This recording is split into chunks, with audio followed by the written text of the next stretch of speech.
Case இல்லைன்ற கவலை இனி உங்களுக்கு வேணாம். ஹை ஃபுட்ஸோட சிறுதானிய அவல் கலவை வச்சு எப்படி நோ ஆயில் நோ பாயில் மெத்தடில் அடுப்பு இல்லாமல் அவல் இட்லி செய்கிறது தான் இந்த வீடியோவில் பார்க்க போகிறோம். நிறைய டைம்ஸ் நம்ம சமைச்ச உணவை சாப்பிட்டு சத்துக்கள்லாம் குறைபாடு ஏற்படுது.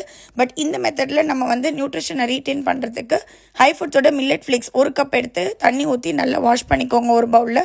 அப்புறம் வாஷ் பண்ண அவலெல்லாம் எடுத்து இன்னொரு பவுலில் ட்ரான்ஸ்ஃபர் பண்ணிவிட்டு மிக்சி ஜாரில் போட்டு சால்ட்டு போட்டு இந்த மாதிரி அரைச்சிக்கோங்க. தண்ணியெல்லாம் ஊற்றாமல் இந்த மாதிரி நல்லா கெட்டிப்படும். அதுக்கப்புறம் எந்த கப்பால் நம்ம சிறுதானிய அவல் எடுத்தோமோ அதே கப்பில் தேங்காய் பால் இல்லைனா வாட்டர் ஊற்றி நல்லா மிக்ஸ் பண்ணிட்டீங்கன்னா ஒரு 10 மினிட்ஸ் கழிச்சு இது நல்லா ஹார்ட் ஆகிடும். ஸோ அதுக்கப்புறம் நம்ம இட்லி பிளேட்டில் இப்படியே வடை தட்டுற மாதிரி தட்டிட்டு ஒரு 10 மினிட்ஸ் அப்படியே ரெஸ்ட் பண்ண விட்டுட்டோன்னா இட்லிஸ் எல்லாமே நல்ல ஷேப் ஃபார்ம் ஆகிடும். அதுக்கப்புறம் நம்ம டேரெக்டாக எடுத்து சர்வ் பண்ண வேண்டியதுதான். ஸோ இந்த மாதிரி மெத்தடில் நம்ம இட்லி சமைக்கும் போது டேஸ்ட்டும் நல்லாயிருக்கும். ப்ளஸ் நம்ம அதிகப்படியான கேஸ் யூஸ் பண்ண வேணாம். சிறுதானியங்களை சாப்பிட்ட நன்மையும் வரும். சமைக்காத உணவை பார்த்திங்கன்னா ரொம்ப ஈஸியாகவும் ஹெல்த்தியாகவும் நம்மளால் சாப்பிட முடியும்.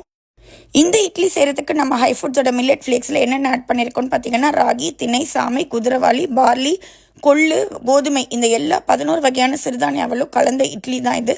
ஸோ இந்த அவல் உங்களுக்கு வேணும்னா வாட்ஸ்அப்லேயும் ஆர்டர் பண்ணலாம், வெப்சைட்லேயும் ஆர்டர் பண்ணலாம்.